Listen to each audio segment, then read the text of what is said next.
नमस्कार दोस्तों, जय श्री राम, जय बागेश्वर धाम, जय जय हनुमान। एक बार फिर से आप सभी का स्वागत है। अगर आप एक महिला हैं और आप लंबे बालों की शौकीन हैं, तो आज आप एक बात बताइए कि जब आप अपने बाल बनाती हैं, यानी कि अपने बालों में कंघी करती हैं, तो उसमें जो आपके बाल टूट कर आते हैं, उन बालों का आप क्या करती हैं? कहीं आप भी तो अधिकतर महिलाओं की तरह अपने बालों को इधर उधर नहीं फेंक देती हैं? या फिर आप अपनी बालों को कचरे के डब्बे में डाल देती हैं? यदि आप भी यह सब गलती कर रही हैं, तो आपको सावधान होने की आवश्यकता है, क्योंकि इससे आप अपने जीवन में बहुत सारी परेशानियों में घिर सकती हैं। कहीं आप भी तो हमेशा शारीरिक तौर पर बीमार नहीं रहती हैं? कहीं ऐसा तो नहीं कि किसी ने आपके ऊपर कोई तंत्र मंत्र करा दिया है, या फिर हमेशा ही नकारात्मक शक्तियां आपको अपने वश में करके रखती हैं? और कहीं आप भी तो उन महिलाओं में से नहीं हैं जो कि हर समय क्रोधित रहती हैं, गुस्से में रहती हैं, चिड़चिड़ी रहती हैं, बात बात पर लड़ती और झगड़ती रहती हैं, और उन महिलाओं की तरह कई तरह की आर्थिक, मानसिक और शारीरिक समस्याओं से जूझ रही हैं। क्योंकि दोस्तों, गुरुजी का कहना है, जो भी महिलाएं अपने टूटे हुए बालों को इधर उधर यहाँ वहाँ फेंक देती हैं, क्योंकि ऐसी महिलाओं के जीवन में नकारात्मक शक्तियां बिना बुलाए ही आ जाती हैं और हमेशा ही उन पर बुरी शक्तियों का प्रभाव बना रहता है। अब आप पूछेंगे कि आखिर टूटे हुए बालों का क्या करें?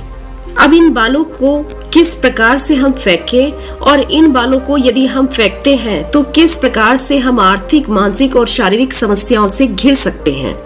तो दोस्तों, इन्हीं सब सवालों का जवाब जानने के लिए आप इस वीडियो को पूरा देखिएगा और वीडियो को बिल्कुल भी स्किप मत करिएगा, अन्यथा आपको बिल्कुल भी समझ में नहीं आएगा। और यदि आपको यह आज की जानकारी अच्छी लग रही है तो इस वीडियो को एक लाइक जरूर कर लीजिए।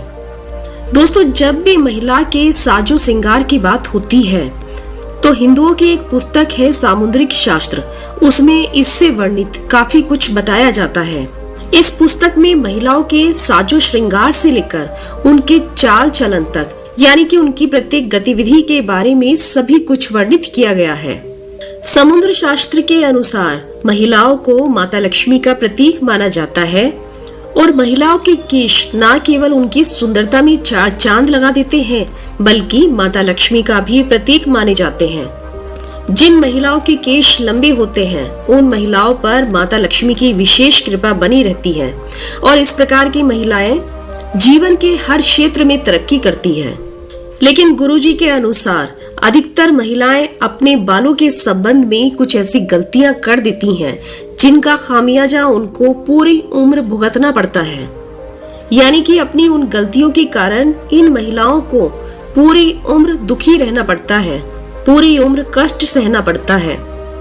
अब जैसे कि कुछ महिलाओं को यह नहीं पता होता कि उन्हें अपने सिर के बाल किस दिन धोने चाहिए, और कुछ महिलाओं को यह भी नहीं पता होता कि उन्हें अपने बाल किस दिन कटवाने चाहिए, कब कटवाना चाहिए और कब नहीं कटवाना चाहिए, और सिर के बालों से संबंधित जो भी खास प्रकार के नियम और कायदे होते हैं, उनके बारे में भी कुछ महिलाएं लापरवाही बरतती हैं।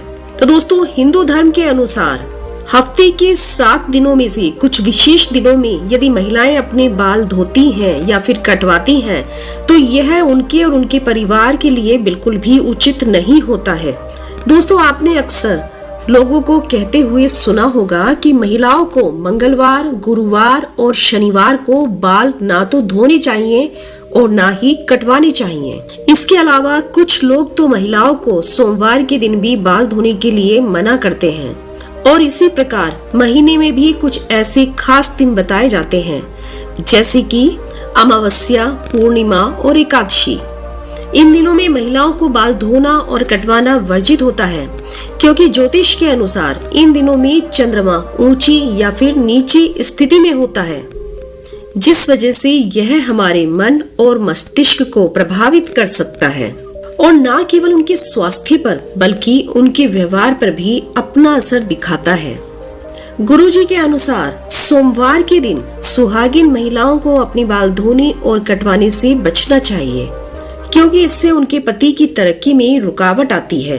वहीं मंगलवार वाले दिन जो भी सुहागिन महिलाएं अपने बाल धोती हैं, ऐसे में उनकी कुंडली में मंगल ग्रह कमजोर होता है और ऐसी महिलाओं को रक्त संबंधी परेशानियां होती हैं और साथ ही साथ ऐसी महिलाओं के जीवन में नकारात्मकता का प्रभाव भी बढ़ने लगता है। मंगलवार वाले दिन तो महिलाओं को बाल कटवाने से, बाल धोने से और अपने बाल यहाँ वहाँ फेंकने से भी बचना चाहिए।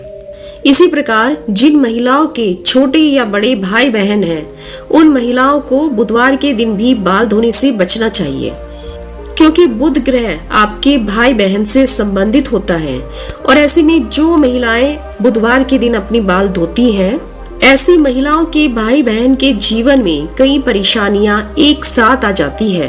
अगर आपके भाई बहन नहीं हैं, तो ऐसी स्थिति में बुधवार के दिन बाल धोना आपकी धन संपत्ति और व्यापार में बढ़ोतरी के लिए फायदेमंद साबित हो सकता है।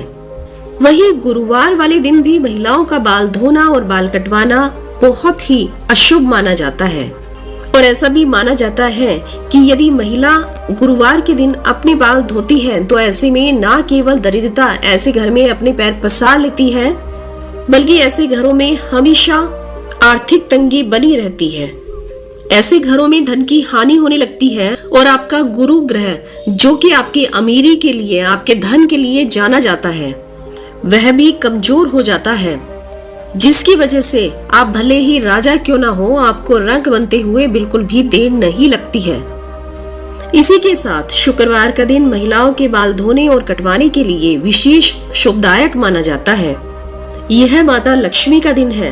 वैसे तो माता लक्ष्मी के दिन महिलाओं को बाल कटवाने नहीं चाहिए, लेकिन यदि शुक्रवार के दिन आप अपनी बाल कटवाती हैं, तो आप इस बात का ध्यान रखिएगा कि आप अपने बालों को यहाँ वहाँ फेंकने से बचें, क्योंकि ऐसा करने से आपके धन की हानि होगी। बाकी आप शुक्रवार वाले दिन यदि अपने बालों को धोती हैं, तो ऐसे में आपको माता लक्ष्मी और शुक्र देव का आशीर्वाद प्राप्त होता है। इससे आपके घर में सुख संपदा, वैभव, ऐश्वर्य और व्यापार में तरक्की होती है और उनमें बढ़ोतरी होती है।